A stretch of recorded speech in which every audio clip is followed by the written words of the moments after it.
என் அன்பு குழந்தையே, நான் உன் முருகன் உன்னிடம் பேச வந்துள்ளேன்.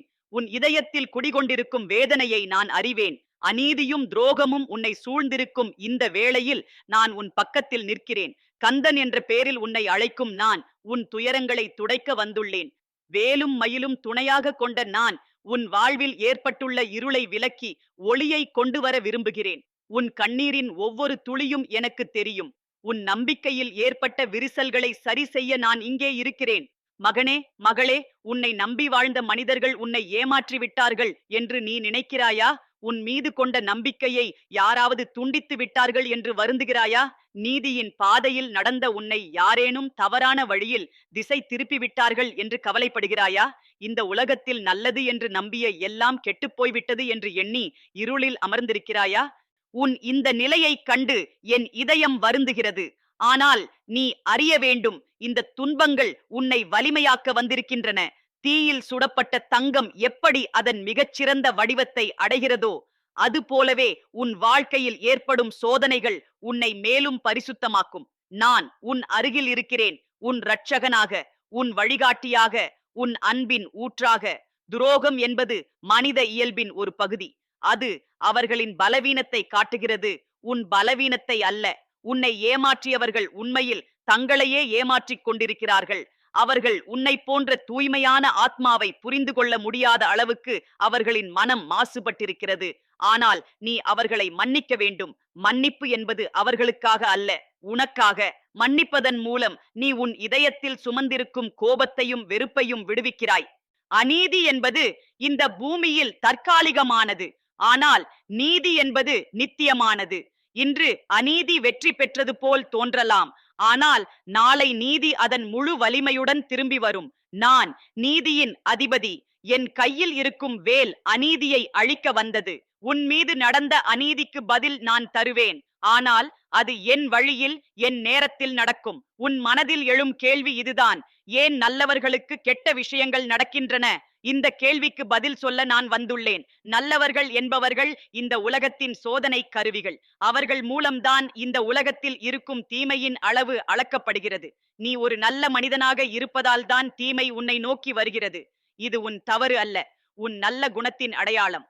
என் குழந்தையே, நீ எண்ணிப்பார். சூரியன் எந்த நாளும் உதிக்கிறதா? மழை எந்த பருவத்திலும் பொழிகிறதா? இல்லை. அனைத்திற்கும் ஒரு காலம் உண்டு. உன் வாழ்க்கையிலும் இருள் காலம் உண்டு, வெளிச்சம் காலம் உண்டு. இப்போது நீ இருள் காலத்தில் இருக்கிறாய், ஆனால் விடியல் நெருங்கிவிட்டது. அதற்கான அறிகுறிகளை நீ உணர ஆரம்பித்து விட்டாய். உன் உள்ளத்தில் ஏற்படும் அமைதியின்மை, உன் மனதில் எழும் கேள்விகள், உன் ஆத்மாவில் தோன்றும் தேடல், இவையெல்லாம் நல்ல காலம் வரப்போகிறது என்பதற்கான அறிகுறிகள். நீ கடவுளை மறந்துவிட்டாய் என்று நினைக்கிறாயா? இல்லை. கடவுள் உன்னை மறந்துவிட்டார் என்று நினைக்கிறாயா? இரண்டுமே தவறு. நீ கடவுளை நினைவில் வைத்திருக்கிறாய், கடவுளும் உன்னை நினைவில் வைத்திருக்கிறார். அப்படி இருந்தும் ஏன் இந்த நிலை என்று கேட்கிறாயா? கடவுள் உன்னை சோதிக்கவில்லை, கடவுள் உன்னை தயார் செய்கிறார். எதற்காக தயார் செய்கிறார்? உன் வாழ்க்கையில் வரப்போகும் பெரிய பொறுப்புகளுக்காக, பெரிய வெற்றிகளுக்காக, பெரிய ஆனந்தத்திற்காக. மனிதர்கள் உன்னை ஏமாற்றி விட்டார்கள் என்பதற்காக எல்லா மனிதர்களையும் சந்தேகிக்க வேண்டாம். அப்படி செய்தால் நீ உன் இதயத்தை மூடிவிடுவாய். இதயத்தை மூடிய மனிதன் இறந்தவனுக்கு சமம். உன் இதயத்தை திறந்து வை, ஆனால் விவேகத்துடன். அன்பு செலுத்து, ஆனால் புத்திசாலித்தனத்துடன். நம்பு, ஆனால் முழுமையாக சரணடைவதற்கு முன் பொறுமையுடன் காத்திரு. உன் மீது நடந்த அநீதி உன்னை கசப்பாக்கி விட்டதா? அதை விடு. கசப்பு என்பது விஷம், அது உன்னையே அழித்து விடும். உன்னை ஏமாற்றியவர்களை அது பாதிக்காது. அவர்கள் தங்கள் செயல்களுக்கான பலனை அவர்கள் பெறுவார்கள். ஆனால் நீ உன் மனதை தூய்மையாக வைத்துக்கொள். கோபம் என்பது கனல், அது உன் உள்ளே எரிந்தால் உன்னையே சாம்பலாக்கிவிடும். கோபத்தை நீதியாக மாற்று. பழிவாங்கும் எண்ணத்தை நல்லது செய்யும் உறுதியாக மாற்று.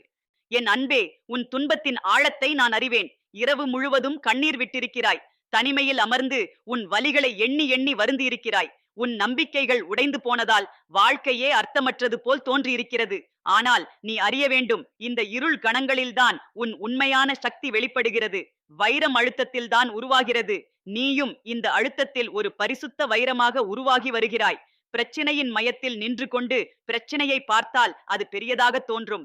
ஆனால் உயரத்தில் நின்று பார்த்தால் அது சிறியதாக தோன்றும். நீ உன் பிரச்சனைகளை விட உயரத்தில் எழு. ஆன்மீக உயரத்தில் எழு. அங்கிருந்து பார்த்தால் உன் பிரச்சனைகள் தற்காலிகமானவை என்று தெரியும். ஆனால் நீ நித்தியமானவன். உன் ஆத்மா அழிவற்றது. உன் அன்பு அழிவற்றது. உன் நல்லெண்ணம் அழிவற்றது. துரோகம் உன்னை நோக்கி வந்தபோது உன் முதல் எண்ணம் என்னவாக இருந்தது? நான் என்ன தவறு செய்தேன்? இதுதான் அல்லவா? இது உன் தூய்மையின் அறிகுறி. தவறு செய்தவர்கள் தங்கள் தவறை நியாயப்படுத்த முயற்சிக்கிறார்கள். ஆனால் நீ உன்மீதே சந்தேகம் கொண்டாய். இது உன் நல்ல மனசாட்சியின் வெளிப்பாடு. ஆனால் இப்போது நான் உனக்கு சொல்கிறேன், நீ எந்த தவறும் செய்யவில்லை. நல்லவனாக இருப்பது தவறு அல்ல. நம்பிக்கையுடன் வாழ்வது தவறு அல்ல. அன்புடன் நடந்து கொள்வது தவறு அல்ல. இவையெல்லாம் உன் மகத்தான குணங்கள். இந்த குணங்களை யாரேனும் தவறாக பயன்படுத்திக் கொண்டார்கள் என்றால் அது அவர்களின் பாவம், உன் தவறு அல்ல. உன் நல்ல குணங்களை மாற்றிக்கொள்ள வேண்டாம். அவைகளை காப்பாற்ற வேண்டும். ஆனால் எச்சரிக்கையுடன் பயன்படுத்த வேண்டும். மழை நல்லது. ஆனால் ஏற்கனவே வெள்ளத்தில் மூழ்கிய இடத்தில் மழை பெய்தால் அழிவுதான் ஏற்படும். அது போலவே உன் அன்பும் நம்பிக்கையும் நல்லது. ஆனால் தவறான மனிதர்களிடம் அதை வழங்கினால் துன்பம்தான் ஏற்படும். விவேகத்துடன் அன்பு செலுத்து. என் குழந்தையே, உன் வாழ்க்கையில் நடந்த எல்லா நிகழ்வுகளும் ஒரு காரணத்திற்காக நடந்திருக்கின்றன. அந்த காரணம் இப்போது உனக்கு புரியாமல் இருக்கலாம். ஆனால் காலம் வரும்போது அது தெளிவாகும். சில சமயம் கடவுள் நம்மை ஒரு கெட்ட சூழ்நிலையிலிருந்து காப்பாற்ற வேறு ஒரு கெட்ட சூழ்நிலையை பயன்படுத்துவார். உன் வாழ்க்கையிலிருந்து தவறானவர்களை அகற்ற அவர்களையே துரோகம் செய்ய வைத்திருக்கலாம். நீ எப்போதும் மற்றவர்களின் நலனை நினைத்திருக்கிறாய். உன் சந்தோஷத்தை விட மற்றவர்களின் சந்தோஷத்தை முன்னிலைப்படுத்தி இருக்கிறாய். இந்த தியாக குணம் உன்னை தேவதையாக்கி இருக்கிறது. ஆனால் இந்த உலகத்தில் தேவதைகள் எப்பொழுதும் சித்திரவதைக்கு உள்ளாகிறார்கள். ஏனென்றால் அசுரர்கள் தேவதைகளின் தூய்மையை தாங்க முடியாமல் அவர்களை அழிக்க முயற்சிக்கிறார்கள். ஆனால் நீ அஞ்ச வேண்டாம். நான் உன் பாதுகாவலன். என் வேல் உன்னை சூழ்ந்து நிற்கிறது. என் மயில் உன் மீது பறந்து கொண்டிருக்கிறது. யாரும் உன்னை முழுமையாக அழிக்க முடியாது. அவர்கள் உன் உடலை காயப்படுத்தலாம், உன் மனதை வருத்தலாம். ஆனால் உன் ஆத்மாவை அவர்களால் தொட முடியாது. உன் ஆத்மா என் பாதுகாப்பில் இருக்கிறது. நீ இப்போது தனிமையில் இருப்பதாக உணர்கிறாயா? உன்னுடன் இருந்த எல்லோரும் உன்னை விட்டு சென்று விட்டார்கள் என்று நினைக்கிறாயா? இதுதான் உண்மையான பரிசோதனை நேரம். இந்த நேரத்தில் உன் உண்மையான நண்பர்கள் யார் என்று தெரியும். இந்த நேரத்தில் உன் உண்மையான வலிமை என்ன என்று தெரியும். இந்த நேரத்தில் நீ உண்மையில் கடவுளை நம்புகிறாயா இல்லையா என்று தெரியும். தனிமை ஒரு சாபம் அல்ல, அது ஒரு வரம். தனிமையில்தான் நீ உன்னுடன் பேச முடியும். உன் உள்ளத்தின் குரலை கேட்க முடியும். உன் ஆத்மாவின் அழைப்பை உணர முடியும். தனிமையில் தான் கடவுள் மிகவும் நெருக்கமாக இருக்கிறார். கூட்டத்தில் கடவுளை தேட வேண்டாம். தனிமையில் அவரை உணர். உன் கண்ணீர் வீணாக போகவில்லை. ஒவ்வொரு கண்ணீர் துளியும் உன் பாவங்களை கழுவுகிறது. ஒவ்வொரு வலியும் உன் ஆத்மாவை சுத்திகரிக்கிறது. ஒவ்வொரு துன்பமும் உன்னை கடவுளிடம் நெருக்கமாக கொண்டு வருகிறது. இதை புரிந்து கொண்டால் நீ உன் துன்பங்களுக்கு நன்றி சொல்வாய். பழைய உறவுகள் உடைந்து போனதற்காக வருந்த வேண்டாம். அவை உன் வாழ்க்கையின் ஒரு கட்டத்திற்கு தேவையாக இருந்தன. இப்போது அந்த கட்டம் முடிந்துவிட்டது. புதிய கட்டத்திற்கு புதிய உறவுகள் வரும். அவை இன்னும் ஆழமானவையாக இருக்கும். இன்னும் உண்மையானவையாக இருக்கும். இன்னும் அன்பானவையாக இருக்கும். என் அருமை குழந்தையே, நீ எதிர்பார்த்த மாதிரி வாழ்க்கை அமையவில்லை என்று ஏமாற்றமடைகிறாயா? வாழ்க்கை என்பது நம் எதிர்பார்ப்புகளின்படி அமைவதில்லை. அது கடவுளின் திட்டத்தின்படி அமைகிறது. கடவுளின் திட்டம் எப்போதும் நம் திட்டத்தை விட சிறந்தது. நம் பார்வை குறுகியது. கடவுளின் பார்வை விஸ்தாரமானது. நாம் இன்றையை பார்க்கிறோம். கடவுள் நித்தியத்தை பார்க்கிறார். உன் எதிர்காலத்தை பற்றி கவலைப்பட வேண்டாம். அது என் கையில் இருக்கிறது. நீ உன் நிகழ்காலத்தில் கவனம் செலுத்து. இன்றைய நன்றாக வாழ். இன்றைய நல்லவனாக வாழ். இன்றைய அன்புடன் வாழ். நாளை தானாக வந்துவிடும். அது நல்லதாக இருக்கும். துரோகம் உன்னை புண்படுத்தியது. ஆனால் அந்த புண் ஆற ஆரம்பித்து விட்டது. அந்த வழக்குக்கு எதிராக உன் உடல் போராடி வருகிறது.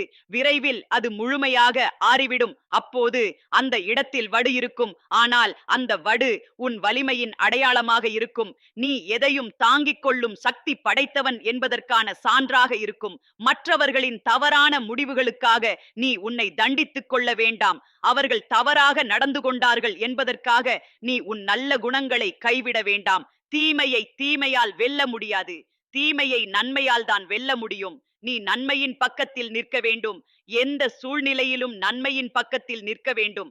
உன் மனதில் இருக்கும் கோபத்தை நான் அறிவேன். அது நியாயமான கோபம். ஆனால் அந்த கோபத்தை வெறுப்பாக மாற அனுமதிக்க வேண்டாம். கோபம் ஒரு உணர்வு, வெறுப்பு ஒரு விருப்பம். கோபம் தற்காலிகமானது, வெறுப்பு நிரந்தரமானது. கோபம் உன்னை சுறுசுறுப்பாக்கும். வெறுப்பு உன்னை அழித்துவிடும். நீ சந்தித்த மனிதர்களில் சிலர் உன்னை ஏமாற்றி விட்டார்கள் என்பதற்காக எல்லா மனிதர்களையும் வெறுக்க வேண்டாம். இந்த உலகத்தில் நல்ல மனிதர்கள் இருக்கிறார்கள். உண்மையான நண்பர்கள் இருக்கிறார்கள். அன்பானவர்கள் இருக்கிறார்கள். அவர்கள் உன்னை தேடி வருவார்கள். ஆனால் நீ உன் இதயத்தை மூடிவிட்டால் அவர்கள் உன்னை அடைய முடியாது. உன் வாழ்க்கையில் வந்த துன்பங்கள